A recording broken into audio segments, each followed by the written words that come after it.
अरे रमेश, जरा जल्दी हाथ चला। ऐसा लग रहा है जैसे छुई मुई को छू रहा हो। सेठ जी ने जोर से कहा। और लखन, तू दिन ब दिन आलसी होता जा रहा है। अगर ऐसे ही काम करेगा तो मैं तुझे नौकरी से निकाल दूंगा, समझा? इसी बीच सेठ जी ने गुस्से में एक गंदा कपड़ा उठाया और पूछा, ये कपड़ा किसने धोया है? मैंने धोया है मालिक, मंगलू ने डरते हुए जवाब दिया। चुप, निकल जा यहां से। हमें तुझ जैसे कामचोर की जरूरत नहीं। माफी मांगकर टाफी नहीं मिलेगी। निकल। मंगलू उदास होकर चला गया।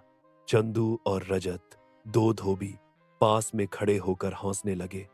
देख इसे, फिर से अमीर बनने का सपना देख रहा है, लगता है। पर एक बात है भाई, कपड़े तो ये सबसे अच्छे धोता है।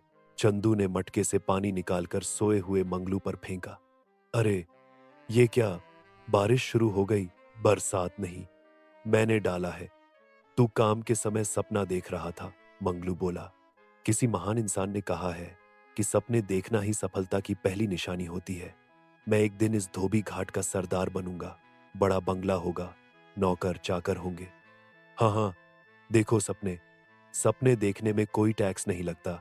चलो सब, मालिक ने तनख्वाह के लिए बुलाया है। सब लाइन में खड़े हो गए। रमेश ये लो, रजत ये लो, और मंगलू ये तुम्हारे पैसे। बस इतने, बाकी सबको तो ज्यादा मिले, क्योंकि बाकी सब रोज 50 जोड़ी कपड़े धोते हैं और तू सिर्फ 10 या 20। तुझे सपने देखने से फुर्सत कहां? रात को घर जाकर मंगलू ने कमाई संगीता को दी। बस इतने, सेठ ने और नहीं दिए। सब मुझसे ज्यादा कमाते हैं। तू सेठ से पूछता क्यों नहीं? क्योंकि मैं सबसे कम कपड़े धोता हूं, पर सबसे अच्छे भी मैं ही धोता हूं। कहीं तूने कोई शेख चिल्लीपना तो नहीं किया?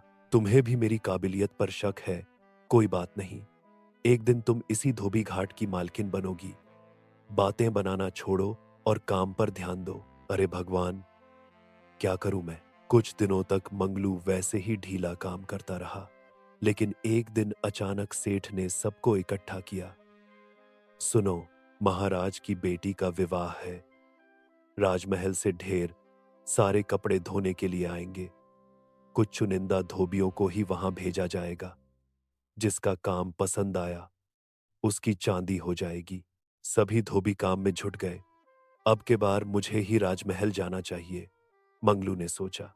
लेकिन इस बार कामचोरी बिल्कुल नहीं, संगीता ने चेताया। सेठ जी ने कहा, अगले 10 दिन प्रशिक्षण होगा। जो सबसे अच्छे कपड़े धोएगा वही जाएगा राजमहल। मंगलू इस बार पूरी मेहनत से लग गया। रजत और चंदू उससे जलने लगे।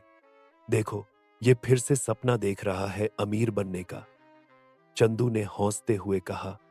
पर मंगलू तो दिन रात मेहनत कर रहा था।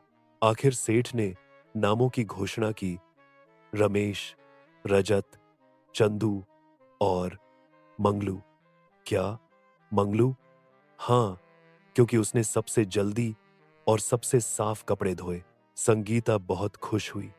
उसने मंगलू के कपड़े बांध दिए। राजमहल पहुंचकर सबको कमरे मिले और कपड़े धोने का स्थान भी। कल से शादी शुरू होगी। सबसे महत्वपूर्ण कपड़े राजकुमारी के ससुराल वालों के हैं, महल के सिपाही ने बताया। कुछ दिन सब काम करते रहे। मंगलू हर दिन सबसे अच्छा काम कर रहा था, जिससे रजत और चंदू और भी जल गए। अब इसे सबक सिखाना ही होगा, उन्होंने तय किया। एक दिन सिपाही ने राजकुमारी के ससुराल के वस्त्र मंगलू को दिए। रात में जब मंगलू कपड़े सुखाकर चला गया, रजत और चंदू ने उन्हें फाड़ दिया। अगले दिन जब कपड़े लौटाने की बारी आई तो कपड़े गायब मिले। राजकुमारी के ससुराल के कपड़े कहाँ हैं? महाराज ने पूछा। सरकार, मंगलू ने धोए थे, रजत ने कहा। पर वो तो आज दिखा ही नहीं, चंदू बोला। सिपाहियों, मंगलू को ढूंढा जाए। पूरा महल हड़कंप मच गया।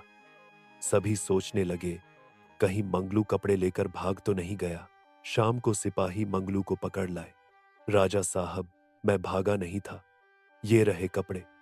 क्या मेरी पत्नी ने उन पर कढ़ाई की है ताकि आपकी शान बनी रहे? कपड़े जब राजकुमारी की सास के सामने लाए गए तो वे देखकर दंग रह गईं। ये तो और भी सुंदर हो गए हैं। आपको पसंद आए? बहुत, महाराज, इसे माफ कर दीजिए। महाराज ने मुस्कुराकर कहा, मंगलू, आज से तुम हमारे महल के शाही धोबी हो और अपनी पत्नी से कहना वह हमारे सभी मेहमानों के लिए वस्त्र बनाए। मंगलू ने हाथ जोड़कर धन्यवाद कहा। रजत और चंदू एक दूसरे का चेहरा ताकते रह गए।